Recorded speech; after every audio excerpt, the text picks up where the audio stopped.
আমরা যে ইউনিভার্সে বাস করি সেটা বাইরে থেকে খুব সিম্পল মনে হয়। একটা বল ছাড়লে নিচে পড়ে, সূর্য উঠছে, চাঁদ ঘুরছে, আলো জ্বলছে, আমরা হাঁটছি, কথা বলছি, সবকিছু যেন প্রেডিক্টেবল। কিন্তু সায়েন্স যত গভীরে গেছে ততই আমরা বুঝেছি যে রিয়েলিটি আসলে আমাদের চোখে দেওয়া দুনিয়ার মতো সিম্পল না, বরং রিয়েলিটির ভেতরে এমন এক লেয়ার আছে যেখানে পার্টিকেলস একসাথে একাধিক অবস্থায় থাকতে পারে। মানে দূরে থাকা দুইটা পার্টিকেল অদ্ভুতভাবে কানেক্টেড থাকতে পারে, আর কোনো পার্টিকেলকে অবজার্ভ করলেই তার বিহেভিয়ার বললেও যেতে পারে। আর এই রহস্যময় জগতের নাম হচ্ছে কোয়ান্টাম মেকানিক্স। আর আজকের ভিডিওতে আমরা খুব সহজভাবে বুঝবো যে কোয়ান্টাম মেকানিক্স আসলে এত অদ্ভুত কেন, আমাদের ইনটিউশন কেন এটা বুঝতে পারে না, কোয়ান্টাম এন্টেঙ্গেলমেন্ট কি, সুপারপজিশন কি, আর কেন মডার্ন ফিজিক্স আমাদের রিয়েলিটি সম্পর্কে একদম নতুন করে ভাবতে বাধ্য করে। আচ্ছা, স্টোরিটা স্টার্ট করি মডার্ন ফিজিক্সের শুরু থেকে। কয়েকশো বছর আগে মানুষ প্রকৃতি সম্পর্কে খুব বেশি জানতো না। আমরা দেখতাম যে জিনিস পড়ে যায়, গ্রহ নক্ষত্র আকাশে চলাফেরা করে, আলো আসে, আগুন জ্বলে, কিন্তু এগুলোর পেছনের নিয়ম আমরা কেউ বুঝতাম না। তারপর এলেন আমাদের মেন্টর গ্যালিলিও, এরপর আসলেন নিউটন। তো নিউটন এমন ইকুয়েশন দিলেন যেগুলো দিয়ে আমরা প্ল্যানেটের মোশন, এক্লিপস, ফলিং অবজেক্ট সবকিছু ইনক্রেডিবল অ্যাকুরেসি দিয়ে প্রেডিক্ট করতে পারলাম। জাস্ট ভাবুন, একটা পেপার, একটা পেন্সিল আর কিছু ম্যাথ দিয়ে মানুষ বলে দিতে পারছে কবে সোলার এক্লিপস হবে, চাঁদ কোথায় থাকবে, তারপর প্ল্যানেট কিভাবে মুভ করবে। এটা কিন্তু সত্যি অ্যামেজিং। নিউটনের ফিজিক্স আমাদের এভরিডে ওয়ার্ল্ডের জন্য অসাধারণভাবে কাজ করে। আমরা বল ছুড়লে কি হবে, কার কেন ব্রেক করলে থামে, প্ল্যানেট কেন অরবিট করে, এসব কিছু কিন্তু নিউটনিয়ান ফিজিক্স দিয়ে বোঝা যায়। কিন্তু তারপরও সায়েন্টিস্টরা আরও ছোট জগতে ঢুকলেন, অ্যাটম, ইলেকট্রন, ফোটন, যে জিনিসগুলো আমরা খালি চোখে দেখি না। আর সেখানে ফিজিক্স একদম অদ্ভুত হয়ে গেল। এই ছোট ইউনিভার্স এক্সপ্লেন করার জন্য তৈরি হলো কোয়ান্টাম মেকানিক্স। কিন্তু প্রবলেম হলো যে কোয়ান্টাম মেকানিক্স আমাদের নর্মাল ইনটিউশনের সাথে মেলে না। আমাদের এভরিডে এক্সপিরিয়েন্স বলে যে একটা জিনিস হয় এখানে থাকবে, না হয় সেখানে থাকবে। মানে একটা সুইচ হয় অন, না হয় অফ। একটা ফুটবল হয় এই পাত দিয়ে যাবে, না হয় ওই পাত দিয়ে যাবে। কিন্তু কোয়ান্টাম ওয়ার্ল্ড বলে যে একটা পার্টিকেল বা ম্যাটার একই সময় মাল্টিপল পসিবল স্টেটে থাকতে পারে যতক্ষণ না আমরা তাকে মেজার করি। ভাই, এটা শুনলেই মাথা ঘুরে যায়, তাই না? কারণ আমাদের ব্রেন কিন্তু এমন রিয়েলিটি বুঝতে ইভলভ করেনি। আমরা পৃথিবীতে বড় ক্রিয়েচার, বড় স্কেলে বাস করি। আমাদের সার্ভাইভালের জন্য ইলেকট্রন কিভাবে বিহেভ করে সেটা জানা দরকার ছিল না অ্যাকচুয়ালি। আমাদের অ্যানসেস্টরস যদি জঙ্গলে দাঁড়িয়ে কোয়ান্টাম ওয়েভ ফাংশন নিয়ে ভাবতো, তাহলে হয়তো মুভির মতো প্রিডেটর এসে তাদের খেয়ে ফেলতো। যারা সার্ভাইভ করেছে তারা ছিল তারা যারা বড় অবজেক্ট, ডিস্টেন্স, স্পিড, ডেঞ্জার এসব বুঝতে পারতো। তো যাই হোক, যারা প্রিডেটর মুভিটা দেখেছেন তারা হয়তো রিলেট করতে পেরেছেন এই ব্যাপারটা। আর না পারলে আরও সহজে বলার জন্য তো আমি আছি। আমাদের ব্রেন নিউটনের দেখানো ওয়ার্ল্ড বুঝতে পারে ভালো, কিন্তু কোয়ান্টাম ওয়ার্ল্ড বুঝতে ন্যাচারালি একটু উইক আর কি। তো ইভলিউশন আমাদের রিয়েলিটি এর আলটিমেট ট্রুথ বোঝার জন্য তৈরি করেনি, ইভলিউশন আমাদের সার্ভাইভ করার জন্য তৈরি করেছে।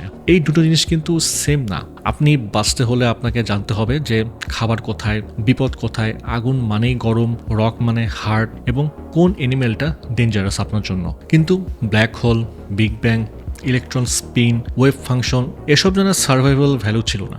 তাই কোয়ান্টাম মেকানিক্স আমাদের কাছে কাউন্টার ইনটিউটিভ লাগে, কিন্তু কাউন্টার ইনটিউটিভ হলি ফলস না। সায়েন্সের বিউটি এখানেই। আমাদের ইনটিউশন ভুল হতে পারে, কিন্তু ম্যাথ এবং এক্সপেরিমেন্ট আমাদের গাইড করতে পারে। কোয়ান্টাম মেকানিক্স এমন একটা থিওরি যেটা শুনতে অদ্ভুত, কিন্তু প্রেডিকশন করতে গেলে অবিশ্বাস্যভাবে অ্যাকুরেট। ইলেকট্রনের ম্যাগনেটিক প্রপার্টি থেকে স্টার্ট করে semiconductor, laser, MRI, transistor, smartphone, modern টেকনোলজির বিশাল অংশ কোয়ান্টাম মেকানিক্সের ওপর দাঁড়িয়ে আছে। মানে আপনি কোয়ান্টাম মেকানিক্স বুঝতে না পারলেও আপনার phone, computer, LED screen, GPS এই সব কিছু কোয়ান্টাম ফিজিক্সের ফল। এখন আসি কোয়ান্টাম মেকানিক্সের সবচেয়ে রহস্যময় আইডিয়া, আর সেটা হচ্ছে কোয়ান্টাম এন্ট্যাঙ্গেলমেন্ট।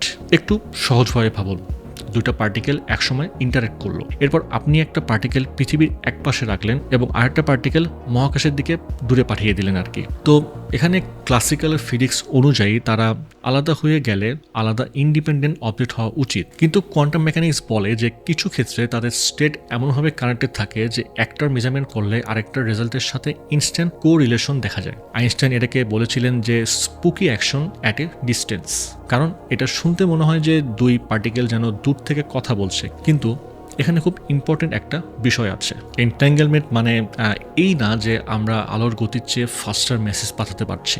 এটা কমিউনিকেশন সিস্টেম না, বরং এটা হলো কো রিলেশন।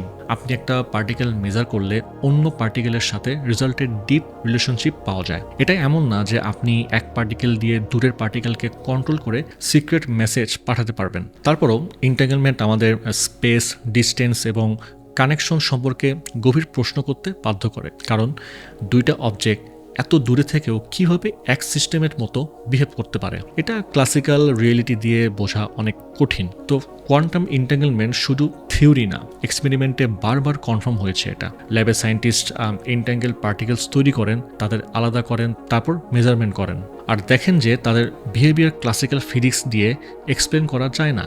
এই ডিসকভারি এতই ইম্পর্টেন্ট যে আজ quantum computing, quantum cryptography, quantum communication সব ক্ষেত্রে এন্ট্যাঙ্গেলমেন্ট সেন্ট্রাল রোল প্লে করছে। আচ্ছা, এবার আসি সুপারপজিশনে। আমাদের নর্মাল লাইফে কোনো জিনিস একসাথে দুই অবস্থায় কিন্তু থাকে না। দরজা হয় খোলা থাকে, না হয় বন্ধ থাকে, লাইট সুইচ অন না হয় অফ। কিন্তু কোয়ান্টাম ওয়ার্ল্ডে একটা পার্টিকেল মেজারমেন্টের আগে একাধিক পসিবল স্টেটের মিক্সচার হিসেবে থাকে। এটা এমন না যে পার্টিকেল সিক্রেটলি একটা স্টেটে আছে বাট আমরা জানি না। তো কোয়ান্টাম মেকানিক্সের মতে মেজারমেন্টের আগে তার স্টেট প্রবাবিলিটিস দিয়ে ডিসক্রাইব করা হয়। ডাবল স্লিট এক্সপেরিমেন্ট এটা বোঝার সবচেয়ে ফেমাস এক্সাম্পল। যখন ইলেকট্রন বা ফোটন দুইটা স্লিটের দিকে পাঠানো হয়, তখন সেটা এমন প্যাটার্ন তৈরি করে যেন পার্টিকেল ওয়েভের মতো দুইটা পাতি এক্সপ্লোর করেছে। কিন্তু আপনি যদি অবজার্ভ করেন কোন স্লিট দিয়ে পার্টিকেল গেল, তখন বিহেভিয়ার বদলে যায় এবং ওয়েভ লাইক প্যাটার্ন হারিয়ে যায়। এটা আমাদের ক্লাসিক্যাল সেন্সকে চ্যালেঞ্জ করে, কারণ আমরা ভাবি যে রিয়েলিটি অবজারভার ছাড়া ইন্ডিপেন্ডেন্টভাবে ফিক্স থাকা উচিত।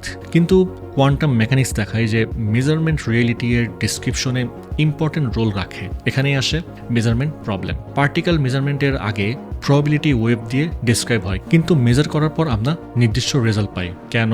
ওয়েভ ফাংশন, কলাপস আসলে কি? অবজারভেশন বলতে ঠিক কি বোঝায়? হিউম্যান কনসিয়াসনেস দরকার নাকি মেজারিং ডিভাইস যথেষ্ট? এই প্রশ্নগুলো আজও ফিজিক্সের ডিপ মিস্ট্রি। বিভিন্ন ইন্টারপ্রিটেশন আছে, like Copenhagen interpretation, many worlds interpretation, pilot wave theory. কিন্তু কোনটা আলটিমেট রিয়েলিটি সেটা নিয়ে কিন্তু এখনও ডিবেট চলছে। আরেকটা অদ্ভুত কোয়ান্টাম ফেনোমেনন হলো যে কোয়ান্টাম টানেলিং। ক্লাসিক্যাল ফিজিক্স অনুযায়ী যদি কোনো পার্টিকেলের ব্যারিয়ার ক্রস করার মতো এনার্জি না থাকে, তাহলে সে ব্যারিয়ার পার হতে পারবে না। যেমন আপনার কাছে যদি ওয়াল ব্রেক করার শক্তি না থাকে, আপনি ওয়ালের ভেতর দিয়ে যেতে পারবেন না কখনোই। কিন্তু কোয়ান্টাম ওয়ার্ল্ডে এই পার্টিকেলের ওয়েভ নেচার থাকার কারণে একটা প্রবাবিলিটি থাকে যে পার্টিকেল ব্যারিয়ারের অন্য পাশে পাওয়া যেতে পারে। এটাকেই বলে টানেলিং। শুনতে একটু অদ্ভুত লাগতে পারে আপনার কাছে, কিন্তু টানেলিং কিন্তু আসলে রিয়েল। সূর্য নিউক্লিয়ার ফিউশন থেকে স্টার্ট করে মডার্ন ইলেকট্রনিক্স, অনেক জায়গায় টানেলিং ইম্পর্টেন্ট। মানে কোয়ান্টাম মেকানিক্স কিন্তু শুধু ফিলোসফিক্যাল মিস্ট্রি না, এটা কিন্তু রিয়েল ফিজিক্যাল প্রসেস। এখন প্রশ্ন হলো যে আমরা কি কোনোদিন কোয়ান্টাম মেকানিক্স ইনটিউটিভলি বুঝতে পারবো? আজকে আমাদের কোয়ান্টাম ইনটিউশন নেই, কারণ আমরা কোয়ান্টাম স্কেলে বাস করি না। কিন্তু যদি ফিউচার জেনারেশন এমন এনভায়রনমেন্টে বড় হয় যেখানে কোয়ান্টাম সিস্টেমের সাথে ডেইলি ইন্টারাকশন থাকে, quantum computers, quantum সিমুলেশনস, quantum interfaces, তাহলে হয়তো মানুষের ইনটিউশন একটু বদলাতে পারে। যেমন একসময় ইলেকট্রিসিটি, তারপর রেডিও ওয়েভ, তারপর ইন্টারনেট, এসব মানুষের কাছে ম্যাজিক্যাল ছিল। এখন শিশুদের কাছে ভিডিও কল একটা নর্মাল ব্যাপার।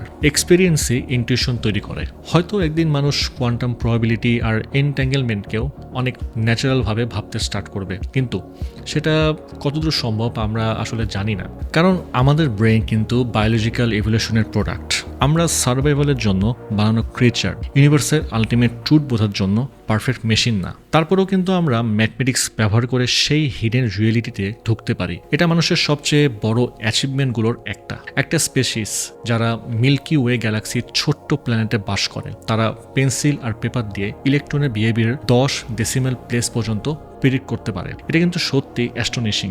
এখন কোয়ান্টাম মেকানিক্স আমাদের ইউনিভার্সের বড় প্রশ্নগুলোর সাথেও যুক্ত, যেমন বিগ ব্যাং, ইউনিভার্স কেন আছে, কেন কিছু আছে কিছুই না থাকার বদলে, বিগ ব্যাং এর একেবারে শুরুতে কি হয়েছিল।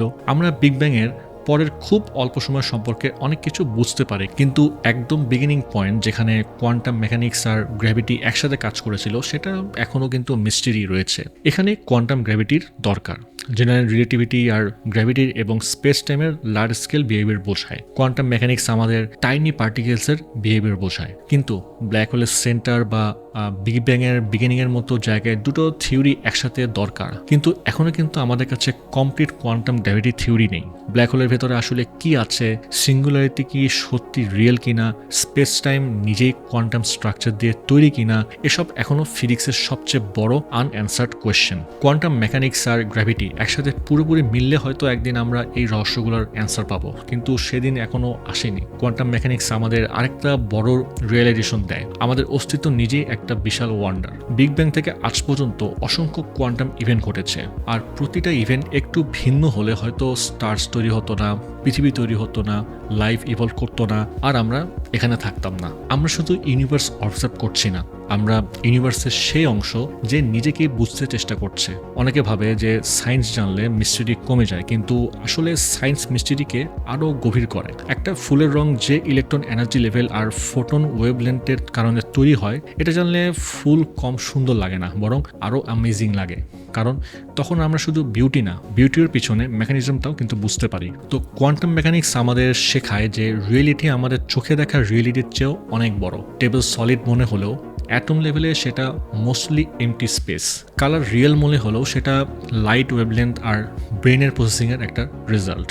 টাইম স্টেডি মনে হলেও রিলেটিভিটি বলে যে টাইম স্পিড আর গ্র্যাভিটি অনুযায়ী বদলাতে পারে। মানে আমাদের পারসেপশন অনেক সময় ইউজফুল ইলিউশন। আমাদের ব্রেন রিয়েলিটি এর ফুল পিকচার দেখার জন্য না, সার্ভাইভালের জন্য তৈরি করা হয়েছে। কিন্তু ম্যাথ, এক্সপেরিমেন্ট আর কিউরিওসিটি দিয়ে আমরা সেই হিডেন রিয়েলিটির কাছে পৌঁছানোর চেষ্টা করি। শেষ পর্যন্ত কোয়ান্টাম মেকানিক্স শুধু ফিজিক্স না, এটা আমাদের জিজ্ঞাসা করে যে রিয়েলিটি আসলে কি। আমরা যা দেখি সেটা কি সবকিছু? স্পেস আর টাইম কি ফান্ডামেন্টাল, নাকি আরও ডিপ কিছু আছে এর মধ্যে? ইউনিভার্স কেন আছে, আর আমরা কেনই বা এখানে? এই প্রশ্নগুলোর সব অ্যান্সার এখনো আমাদের কাছে নেই, কিন্তু এই প্রশ্নগুলো করাই মানবজাতির সবচেয়ে বড় শক্তি। কারণ আমরা শুধু বাঁচতে চাই না, আমরা জানতেও চাই। আর কোয়ান্টাম ওয়ার্ল্ডের মিস্ট্রির মধ্যে লুকিয়ে আছে ইউনিভার্সের সব থেকে ডিপ ট্রুথ। আর এই কথা বলে আজকে ভিডিওটা এখানে শেষ করতে হচ্ছে। আশা করি আপনাদের সবার কাছে ভিডিওটি ভালো লেগেছে। আর যদি ভিডিওটি ভালো লেগে থাকে তাহলে অবশ্যই ভিডিওটি শেয়ার করতে ভুলবেন না। আর যদি কোনো ধরনের কোয়ারিজ থাকে তাহলে অবশ্যই কমেন্ট করতে ভুলবেন না। আজ চলে যাচ্ছি, দেখা হবে পরে কোনো ভিডিওতে নতুন কোনো ইন্টারেস্টিং টপিক নিয়ে। সে পর্যন্ত ভালো থাকুন, সুস্থ থাকুন।